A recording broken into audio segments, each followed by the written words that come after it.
Wij vinden het belangrijk dat iedereen in de gelegenheid is om te kunnen gaan sporten. Het zij binnen, het zij buiten, maar in ieder geval dicht bij huis.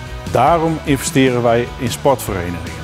Zo kunnen sportverenigingen subsidies aanvragen voor het organiseren van sportevenementen of het opleiden en aannemen van goede trainers. Maar er is ook geld voor gehandicapte teams. Of als je als vereniging een nieuwe doelgroep wilt aanspreken. We zijn hier bij de voetbalvereniging Nederland. Die bestaat dit jaar 75 jaar.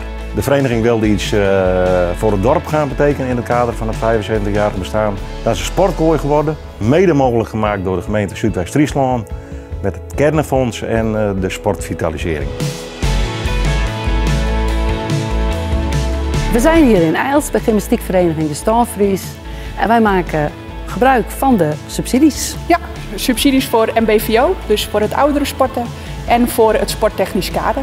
Dus dat we iets van de gelden van de cursus vergoed krijgen en iets van de loonkosten. Voor het aanvragen van de subsidie heb je best even wat een tijdsinvestering nodig. Mede dankzij hulp van de gemeente zijn we daarin geslaagd en heeft de tijdsinvestering zeker datgene opgeleverd waar we ervan verwacht hadden. Wij vragen de subsidies al jaren aan. Contributie alleen redden we het natuurlijk niet. We krijgen van de gemeente altijd keurig een reminder. Mochten er problemen zijn, dan nemen we contact met hen op. En het is mooi dat de subsidies er zijn, want dan kun je de kinderen gewoon telkens nieuwe dingen aanbieden.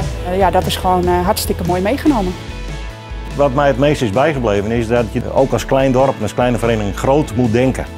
Als je groot denkt en je maakt plannen en je hebt ambitie en je kunt dat realiseren, dan kun je met z'n allen reuze trots daarop zijn. En dat zijn we ook als je kijkt naar wat erachter staat. Dat hebben we toch maar mooi geflikt met z'n allen. Wij zouden het zeker andere sportverenigingen aanraden. Het kan je helpen door het opleiden van goed personeel. Je kan het investeren in materialen.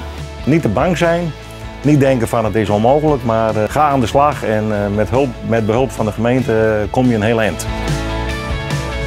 Bewegen is belangrijker dan ooit en daar hebben we jullie als sportverenigingen nodig voor een vitale mierskip.